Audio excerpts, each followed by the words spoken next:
Hello everybody, the Nameless Narcissist here once again, a simple man diagnosed with MPD, giving you the facts of narcissistic personality disorder and things that go on in my head.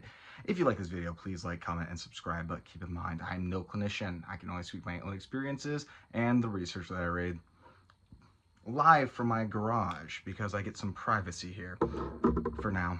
We'll see how long that lasts, right? Okay, so we want to talk about something that for a long time I have seen in certain articles and videos and TikToks or whatever about a certain behavior that has been attributed to narcissism that I find kind of questionable in the intent about kind of spreading awareness, in quotes, about this behavior. So don't get me wrong, there are going to be people in this world who are terrible. They're going to do very terrible things to control and manipulate and destroy, right? And this idea of somebody being so nefarious that they're willing to deprive somebody of sleep to control them more effectively, that sounds like a very terrible kind of person. And in my opinion, that goes so far beyond narcissism.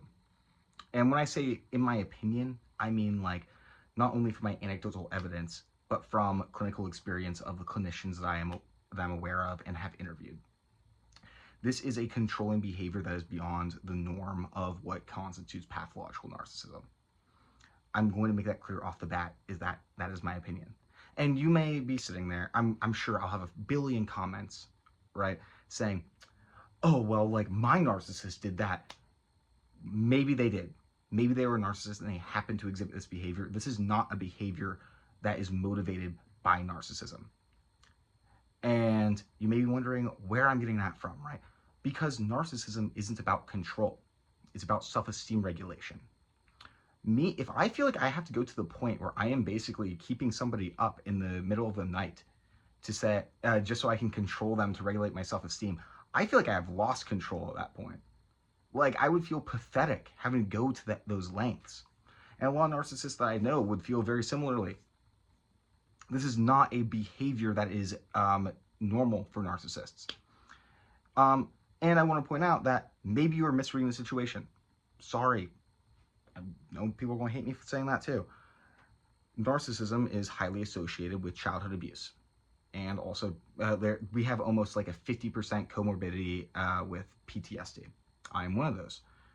And I know that because of my PTSD, when I was in a relationship, my ex would be convinced that I was awake when I would like basically flail in my sleep, because that is a trauma response. It's a trauma response to basically have restless sleep, to like move in certain ways that may look being awake, right? So like, what if your partner was literally just having trauma responses in their sleep, and that's why they would keep you awake?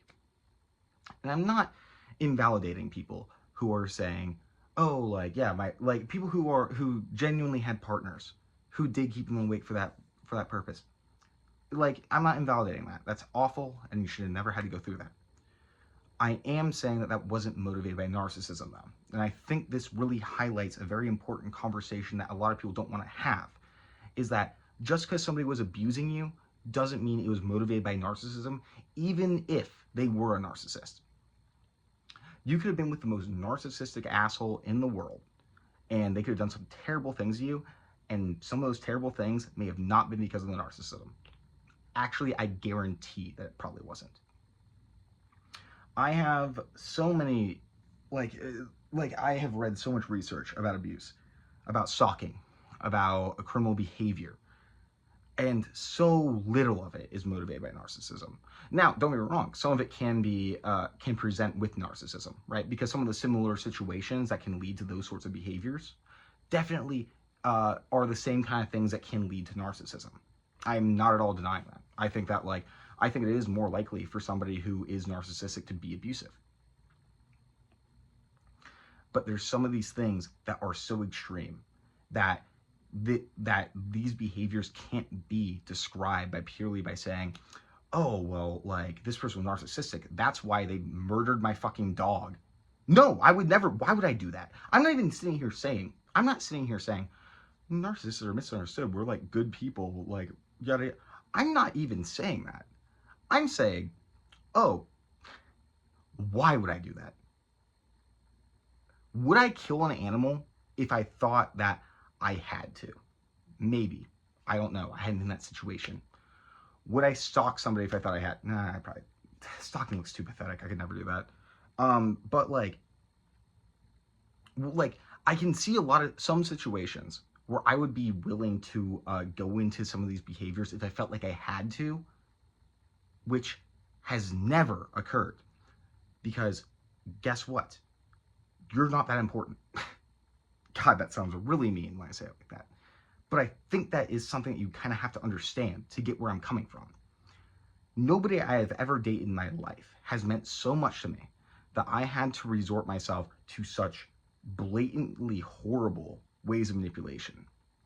If I would have done those things, would I have felt bad?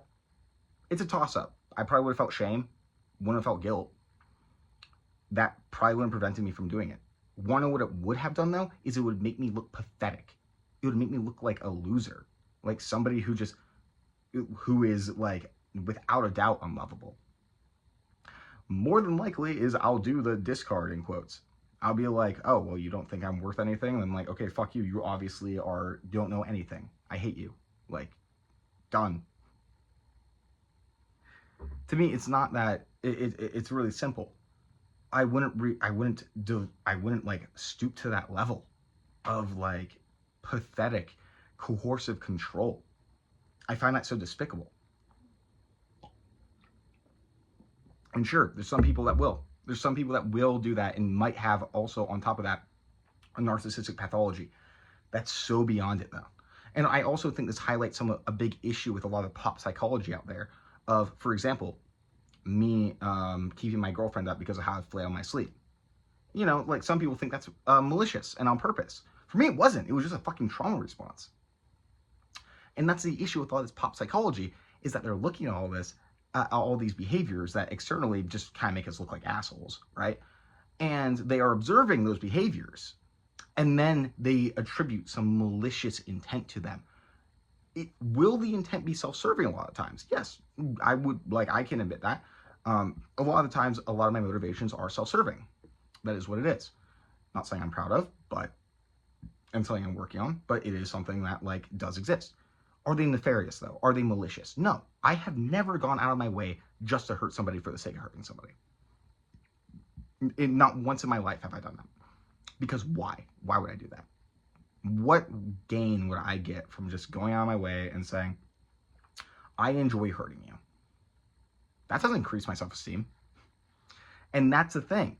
If you see a behavior from a narcissist and they are not getting their self-esteem increased from that behavior, and or the motivation that you're attributing to it is not, it would not be a way that they get self-esteem from it, then you're wrong about the motivation.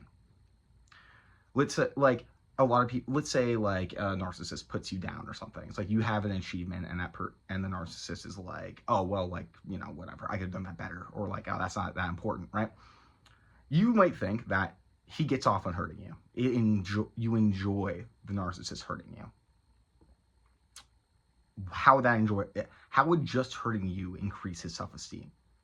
Look at it from a different light, right? Maybe he felt threatened by the fact that you were performing so well. Maybe it was the fact that when I hear somebody talking about some of their accomplishments, I feel like they're trying to say they're better than me. Maybe it's me trying to put myself higher on the hierarchy than you are. And this doesn't justify the behavior, right? But it's important for us to understand where this behavior comes from, why this behavior is happening, because a lot of people out there want to attribute this malice and nefariousness to a lot of these behaviors, and that doesn't help anybody. It doesn't help you guys understand. It doesn't help people who are narcissistic feel understood so they can get into therapy. It's not helpful. And that's why I have such an issue with this whole, like, fucking narcissist will keep you up on that. They fucking won't. Sorry, if they're just a narcissist, they won't. If you have a narcissist in your life who has gone out of their way to keep you up at night so they can control you better, they got a lot more going on than just narcissism. Take that from somebody who is a narcissist and has other shit going on too. I got ADHD, I got PTSD, and I got borderline and ASPD traits. I'm a fucking nutcase. Okay? And I have never even considered doing that, mainly because I'm too impulsive. If nothing else, I'm way too impulsive to really put that amount of effort into controlling somebody like that. And why would I want to control somebody like that? That doesn't increase my self-esteem. Yes, I can be vengeful, right? I can be I can be Machiavellian. There has never been a moment in my life that I thought it would really help me if I deprive this person of sleep so that I could manipulate them better. I'm not that. I can't even think that far ahead. It's all just knee-jerk reactions from trauma responses. That's all it is. And I swear to God, for all the people who are going to put their anecdotal evidence in the comments saying how their narcissist did do this, okay, anecdotal, understand that. I can respect the fact that you have had an experience with somebody who may have been narcissistic and also experiences these traits. I'm saying it's not because of the narcissism. This person is fucked up beyond that. Again, just like with stalkers, I have videos that kind of show the pathology behind stalking, and they're way worse than just stalking. They got a lot more issues going on. And yes, well, they show entitlement. That's the only narcissistic trait that they do tend to show, right? So maybe there's a little bit of an overlap there. It's overstated, though, in a lot of the pop psychology that goes on nowadays. Read actual research. That's the way to actually get to the crux of what is actually narcissism and what are just some really terrible people. Thought that was important to say. Anyways, hope you have a good day. Take your fucking meds, please.